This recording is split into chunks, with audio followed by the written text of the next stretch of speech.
Embargos de declaração no Código de Processo Civil. Você conhece? Meu nome é Reinaldo Araújo, sou advogado e professor e hoje, dando continuidade na série sobre recursos, vamos estudar sobre embargos de declaração. O embargo de declaração no Código de Processo Civil, ele vem tratado entre o artigo 1022 até o artigo 1026. Os embargos de declaração, ele possui uma finalidade: aclarar uma decisão, sanar uma obscuridade, complementar uma decisão, caso ela seja omissa. Veja, o objetivo dos embargos é deixar a decisão judicial perfeita, de acordo com os pedidos das partes, que seja analisado todos os pontos que estão sendo discutidos no processo. Caso a decisão judicial não esteja de acordo com esses preceitos, ou seja, não foi seguido o princípio da congruência, cabe embargo de declaração. Embargo de declaração, ele é o único recurso que é cabível contra todas as decisões judiciais, diferente dos outros recursos, em regra. Por que, professor, em regra? Porque, por exemplo, contra um acórdão, cabe especial e extraordinário simultaneamente.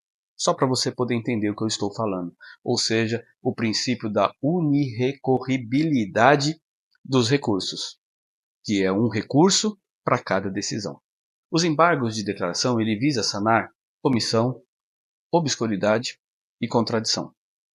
Explicado isso, agora vamos o que diz o Código de Processo Civil. Os embargos é exatamente para isso, para deixar aquela decisão judicial o mais perfeita possível. Entretanto, os embargos de declaração quanto aos seus efeitos, ele é um efeito de interromper, ou seja, efeito interruptivo. Ele não tem efeito suspensivo, como nós temos eventualmente em algumas outras decisões judiciais. Porém, devemos se atentar a um pequeno detalhe sobre ele. Veja, ele é interposto perante o mesmo juízo que proferiu sua decisão, diferente dos outros recursos que é sempre para a instância superior às razões. Veja, nos embargos, tanto a interposição quanto as razões é para o mesmo juízo.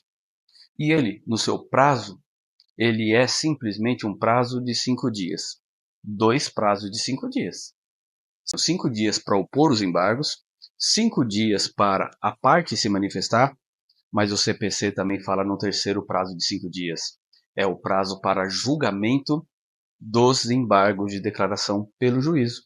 Sim, o CPC fala esse prazo. E aí nós devemos nos atentar a um detalhe.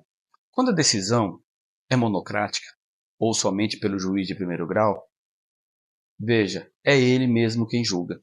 Ele mesmo quem resolve o conflito. Agora, se eventualmente é contra um acordo, ou seja, contra um órgão, contra uma decisão colegiada, ela deve ser pautada perante a turma para julgamento no primeiro expediente. E caso não dê para fazer o seu julgamento naquele dia, ele passa a ser para o dia seguinte, incluso na pauta automaticamente.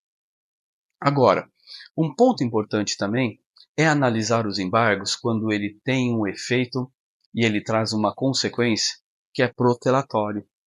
Então veja, os embargos, ele sendo protelatório, o relator, o juiz, pode fixar uma multa para o embargo até 2% do valor da causa.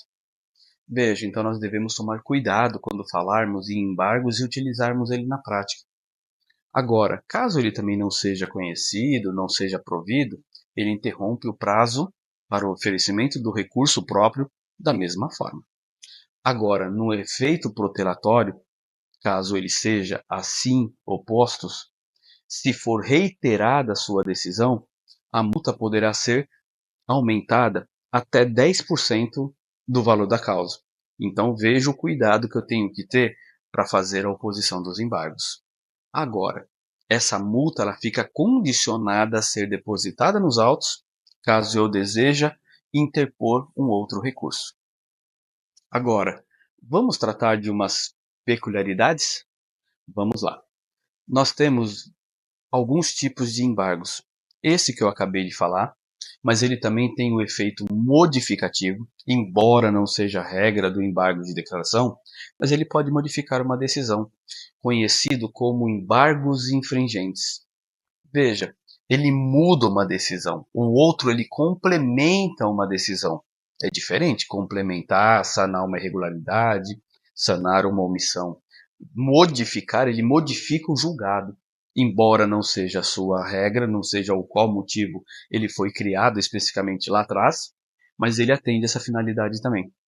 E outra situação dos embargos é os embargos pré-questionadores, muito utilizado para quando você deseja ir para o STJ ou para o STF, porque um dos requisitos do recurso especial e extraordinário é que a matéria tenha que ter sido pré-questionada nas instâncias anteriores.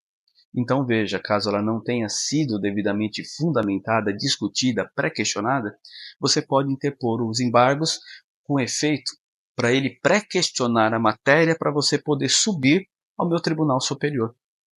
Então veja, ele não é só aqueles embargos comuns como muitas pessoas acabam analisando e acabam imaginando. Ele tem muito mais. Isso foi um pequeno resumo sobre embargo de declaração.